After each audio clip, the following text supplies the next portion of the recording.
नमस्कार। आज एक विशेष कथा है। यह महाभारत के आदि पर्व के संभव पर्व के अंतर्गत है। इस कथा में बताया गया है, आज हम बताएंगे इस कथा में, कि जब मनुष्य जन्म लेता है तो 4 ऋण उसके ऊपर होते हैं और एक ऋण होता है पितृ ऋण।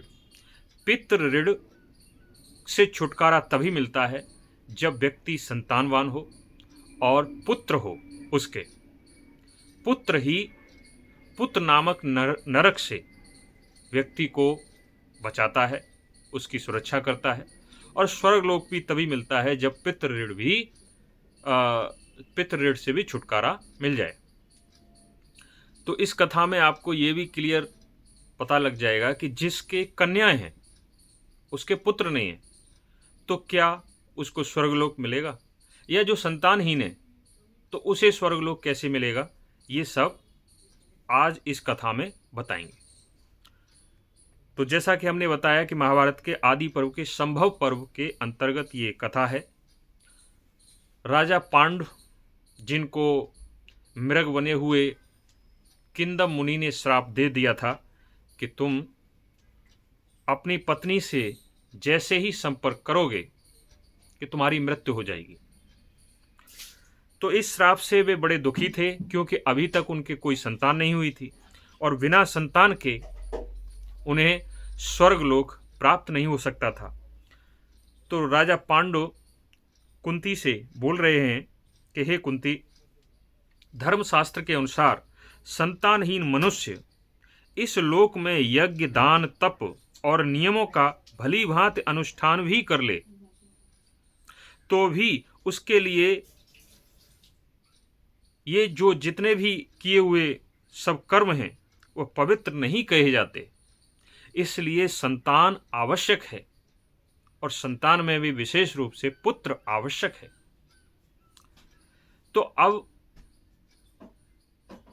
पिता तो बन नहीं सकते थे राजा पांडु, तो उन्होंने कुंती को समझाया कि हे प्रथे, क्योंकि कुंती का नाम प्रथा भी था, कि हे प्रथे, धर्मशास्त्र के अनुसार 12 पुत्र बताए गए हैं, 12 प्रकार के पुत्र बताए गए हैं और उन 12 प्रकार के पुत्रों को 2 भागों में बांटा गया है।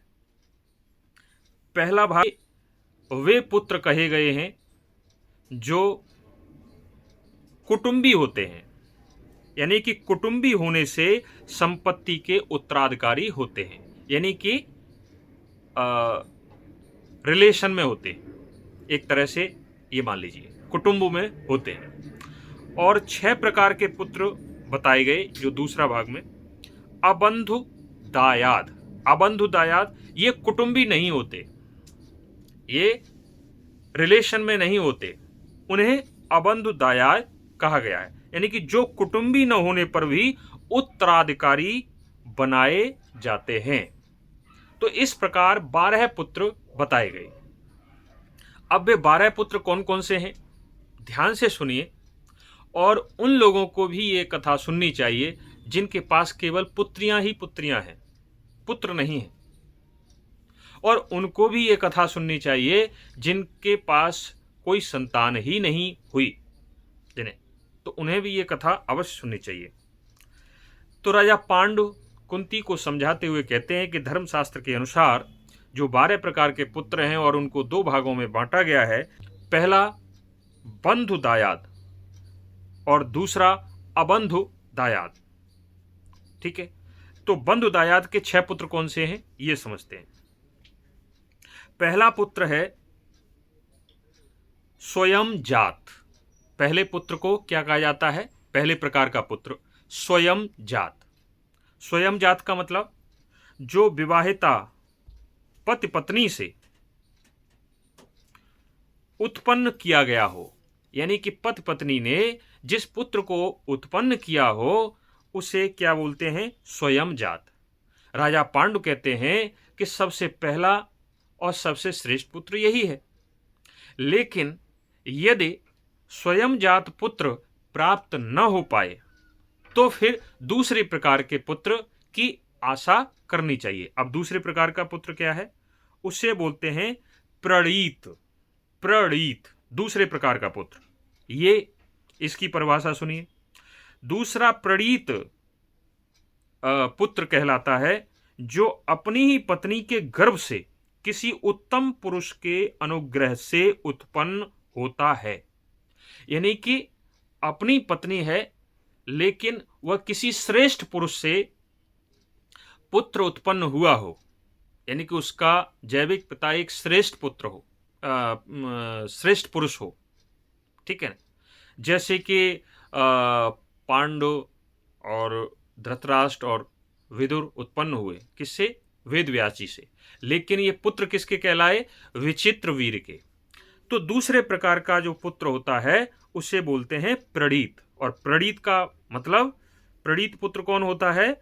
जो अपनी ही पत्नी के गर्भ से उत्पन्न हुआ हो लेकिन पुरुष उत्तम पुरुष के अनुग्रह से उत्पन्न हुआ हो। क्लियर? अब तीसरे प्रकार का पुत्र कौन सा होता है? यानी कि अगर दूसरे प्रकार का पुत्र भी संभव न हो तो तीसरे प्रकार का पुत्र चाहिए। अब तीसरे प्रकार का पुत्र कौन सा होता है? तीसरा जो अपनी पुत्री का पुत्र हो, यानी कि जिसे देवता कहते हैं, देवता कहते हैं, दौहित्र कहते हैं, अपनी पुत्री का पुत्र हो तो वो तीसरी प्रकार का पुत्र हुआ। अब चौथे प्रकार का, इसे जो तीसरे प्रकार का पुत्र है इसे भी प्रणीत ही कहा गया है। अब चौथे प्रकार का पुत्र, चौथे प्रकार का पुत्र होता है पौनर्भव। पौनर्भव चौथे प्रकार का पुत्र ये है। अब इसका क्या है मतलब?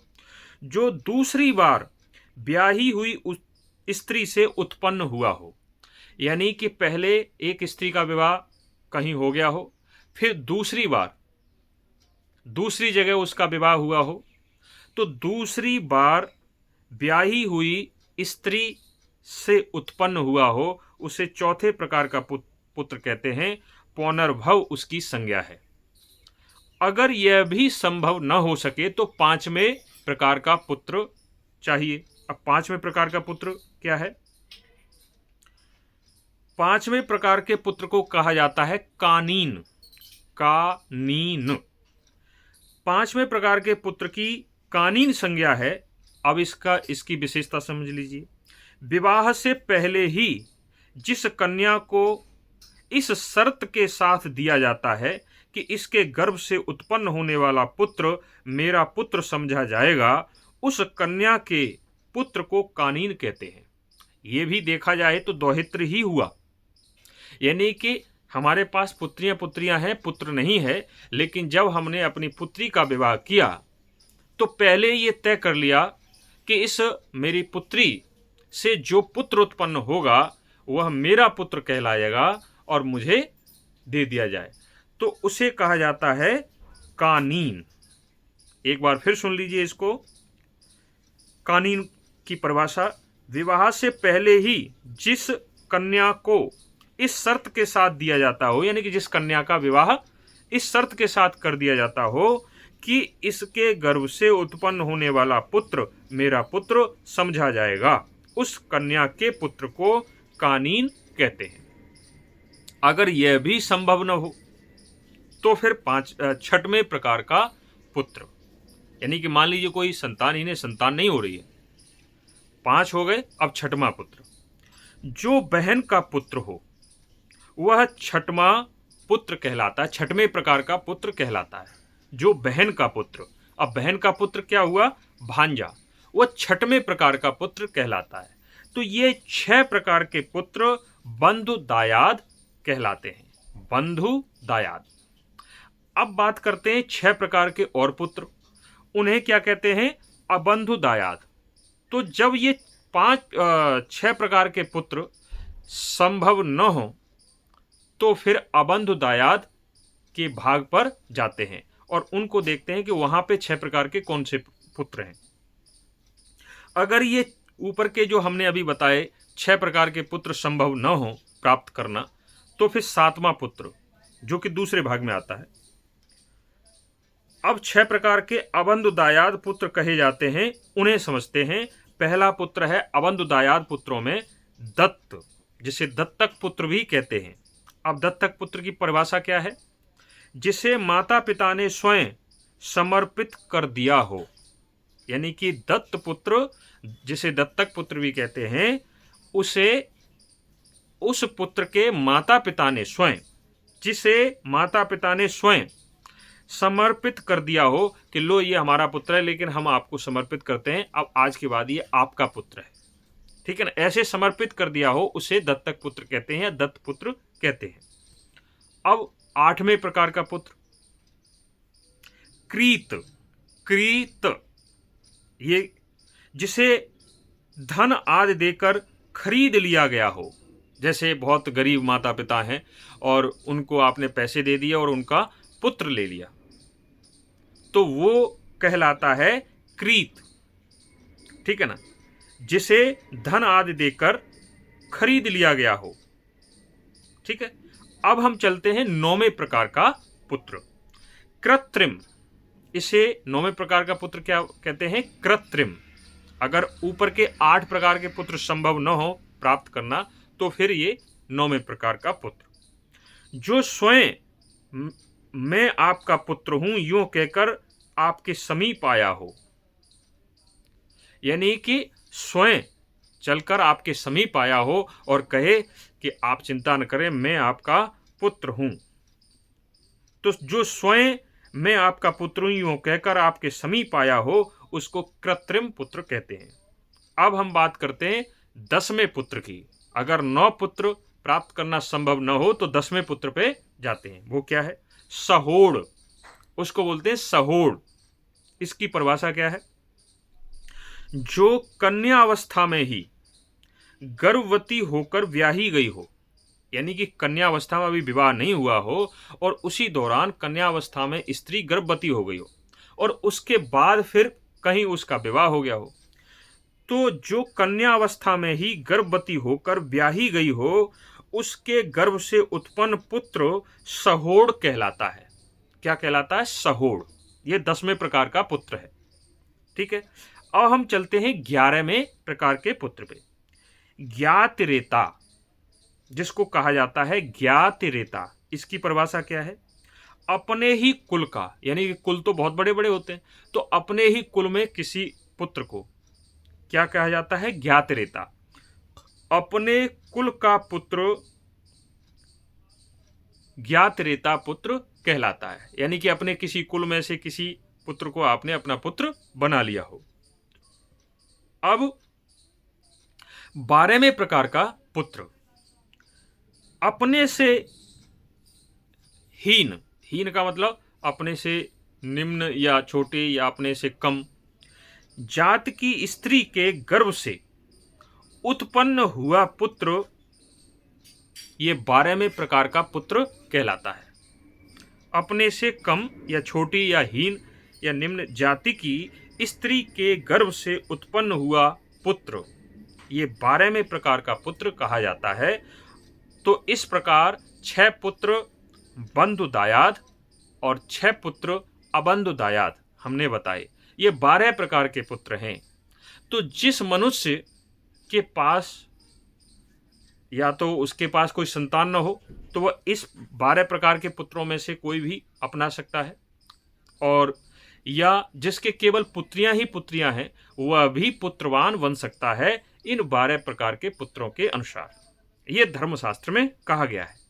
तो पांडु ने अपनी पत्नी कुंती को यही बात समझाई कि मैं तो संतान उत्पन्न कर नहीं सकता, लेकिन बिना पुत्र के मुझे जो पुण्य लोक हैं वो प्राप्त नहीं हो सकते, इसलिए पुत्र तो आवश्यक है, संतान तो आवश्यक है।